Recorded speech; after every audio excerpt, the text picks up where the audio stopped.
الکریم اما بعد فاعوذ باللہ من الشیطان الرجیم بسم اللہ الرحمن الرحیم واتخذ قوم موسیٰ من بعدہ من حلیہم عجلا جسدا لہ خوار الم یروا انہ لا یکلمہم ولا یہدیہم سبیلا اتخذوہ وکانوا ظالمین۔ اور موسیٰ کی قوم نے ان کے جانے کے بعد اپنے زیوروں سے بچھڑے کا ایک مجسمہ بنا لیا جس سے بیل کی آواز نکلتی تھی۔ کیا انہوں نے یہ بھی نہ دیکھا کہ وہ ان سے نہ بات کر سکتا ہے نہ ان کو راستہ دکھا سکتا ہے؟ پھر بھی انہوں نے اس کو معبود بنا لیا اور وہ ظالم تھے۔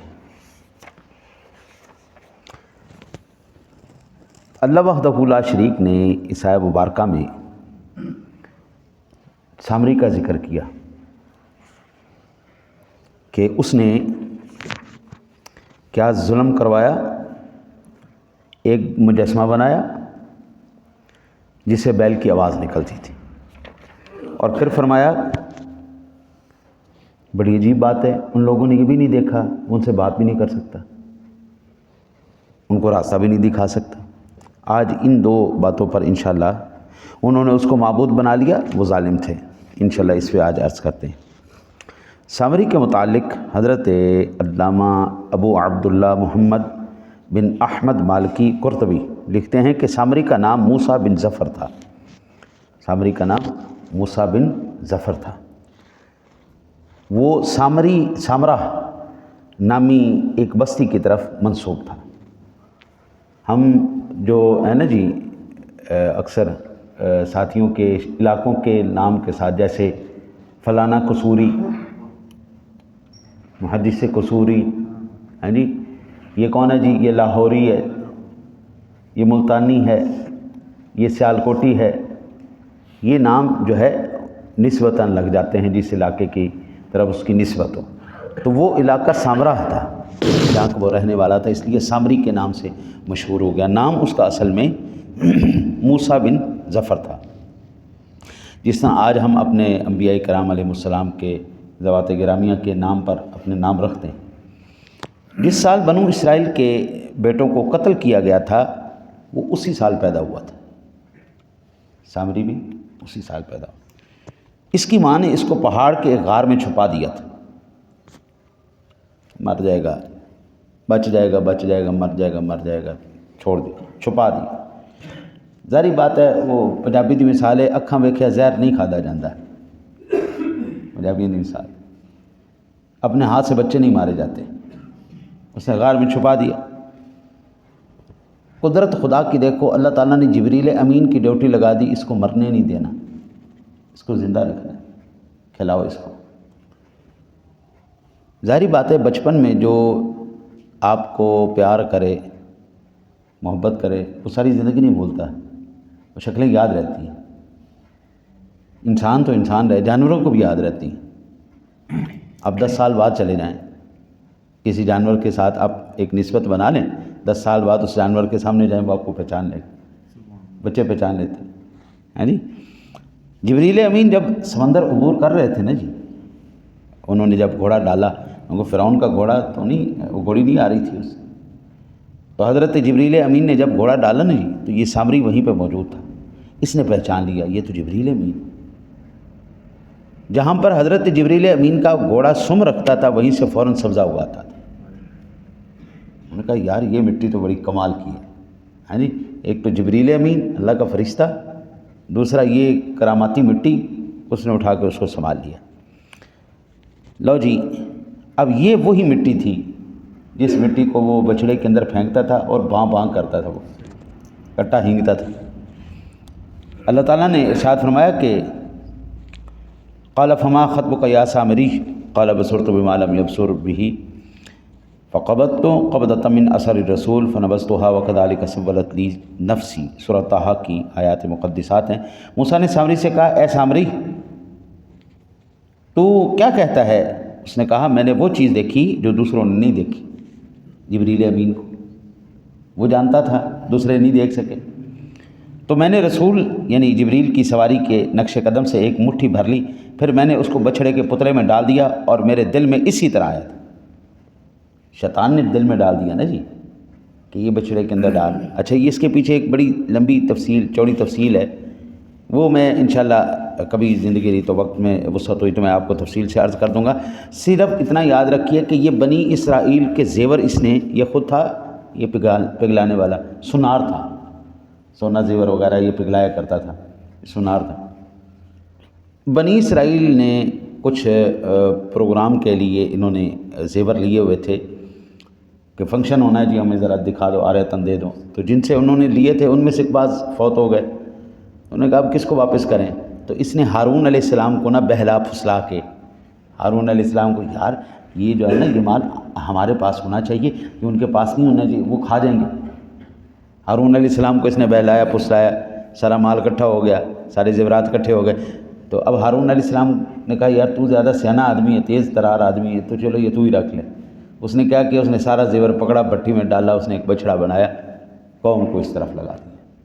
وہ پہلے شیارتی آدمی، شیطان آدمی ہمیشہ پیسے کا پجاری ہوگا.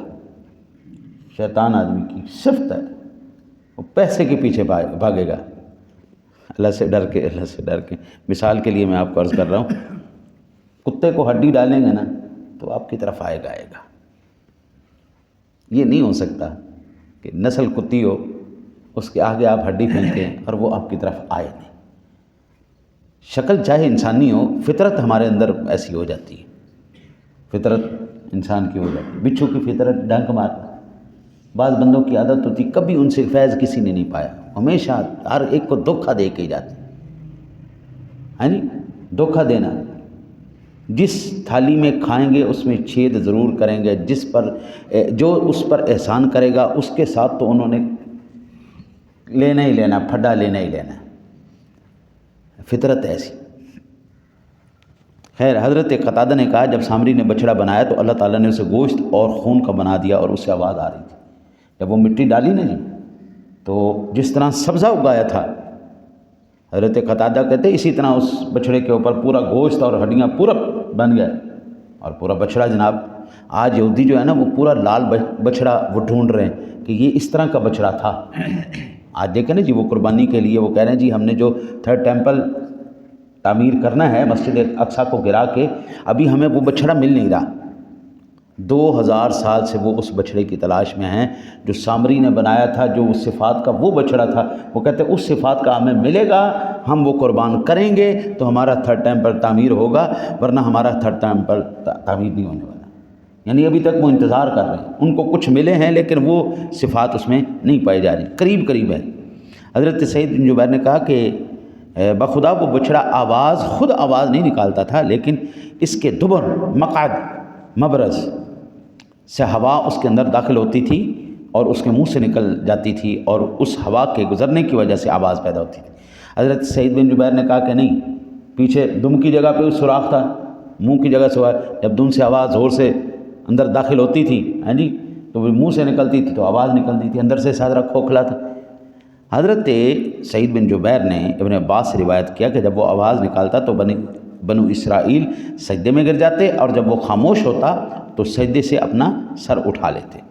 یہ تھی جی سامری اور اس کے بارے میں. اب جو سب سے اہم ترین بات، اس آیہ مبارکہ میں اللہ تعالیٰ نے ارشاد فرمایا کہ کیا انہوں نے یہ نہیں دیکھا کہ وہ ان سے بات نہیں کر سکتا، نہ ان کو راستہ دکھا سکتا ہے، پھر انہوں نے اس کو معبود بنا لیا. یعنی اس آیت سے جو عمومی بات سمجھ میں آ رہی ہے وہ یہ کہ اگر وہ بچڑا ان کو راستہ دکھاتا یا ان سے بات کرتا تو پھر اس کو خدا قرار دینا صحیح تھا. اس کا معنی یہی سمجھ میں آ رہا ہے نا جی.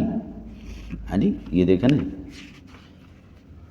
فرمایا کہ الم یروا انہ لا یکلمہم ولا یہدیہم سبیلا، کیا انہوں نے یہ بھی نہ دیکھا کہ وہ ان سے بات بھی نہیں کر سکتا اور نہ ان کو راستہ دکھا سکتا ہے.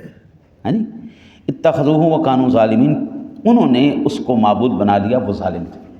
اس کا مطلب یہ ہے بات کرتا یا راستہ دکھاتا تو پھر اس کو معبود بنانا صحیح تھا. اس آیت پر جو اعتراضات وارد ہوتے ہیں اس کے میں جواب آپ کو عرض کرتا ہوں. پہلا، نمبر 1، الوہیت، اللہ تعالیٰ کی عبادت، معبود برحق الہ ماننے کے لیے. الوہیت کا مدار 7 صفات حقیقیہ پر ہے۔ الوہیت کا مدار 7 صفات حقیقیہ پر ہے۔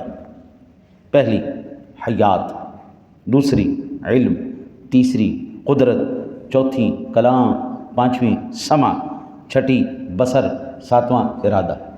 یہ 7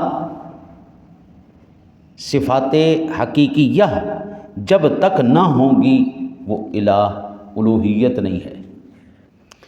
اچھا جی، ان میں سے ایک صفت کلام ہے۔ اللہ تعالیٰ کی صفت کلام کا یہ معنی ہے کہ وہ از خود کلام فرماتا ہے اور کسی غیر کی قدرت اور عطا کا اس میں دخل نہیں۔ اللہ تعالیٰ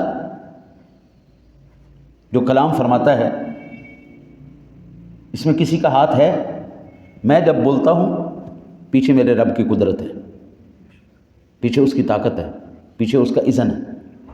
وہ اذن دیتا ہے، وہ طاقت دیتا ہے، وہ حکم فرماتا ہے، میں بولتا ہوں۔ جس وقت اس کا اذن، ارادہ، طاقت جب منع کر دے گی، ہماری جرت نہیں ہم ایک لفظ بھی بول سکتے۔ بندہ کومے میں چلا جاتا ہے، دنیا ٹل لگا بیٹھتی ہے، وہ کچھ نہیں کر سکتا، لیکن جب میرے رب کا ارادہ ہوتا ہے سب کچھ ٹھیک ہو جاتا ہے، وہی چیزیں سب کام کرنے لگ جاتی۔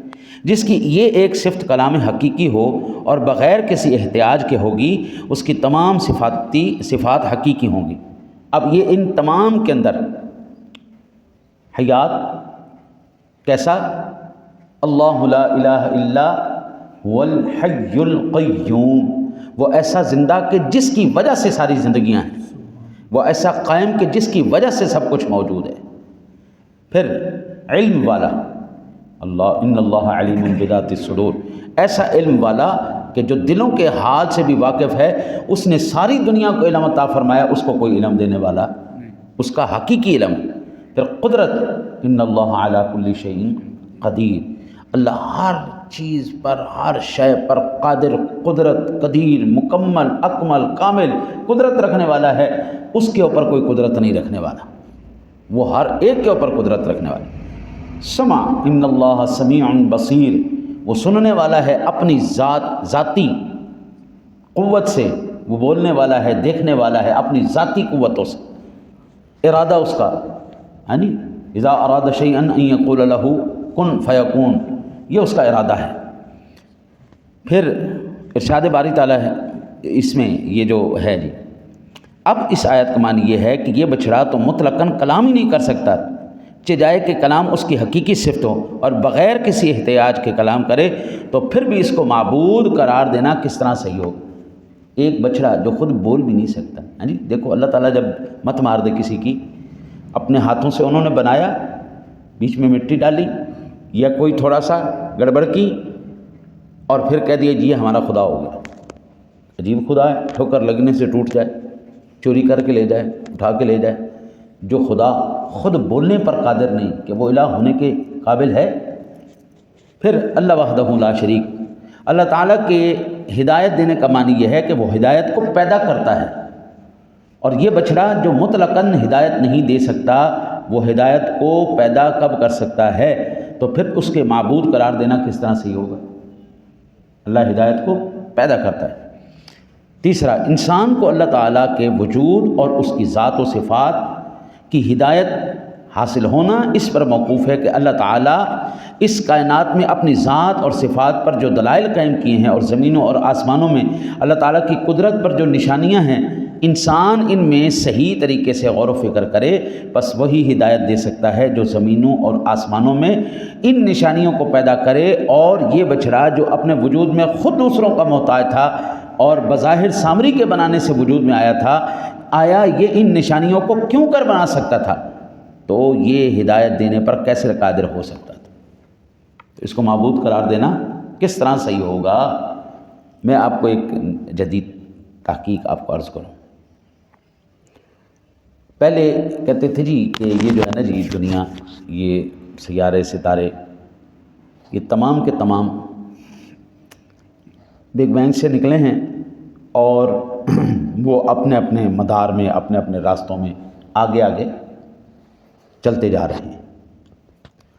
اب جو تحقیق آئی ہے نا، وہ کہتے ہیں کہ ہم نے بڑے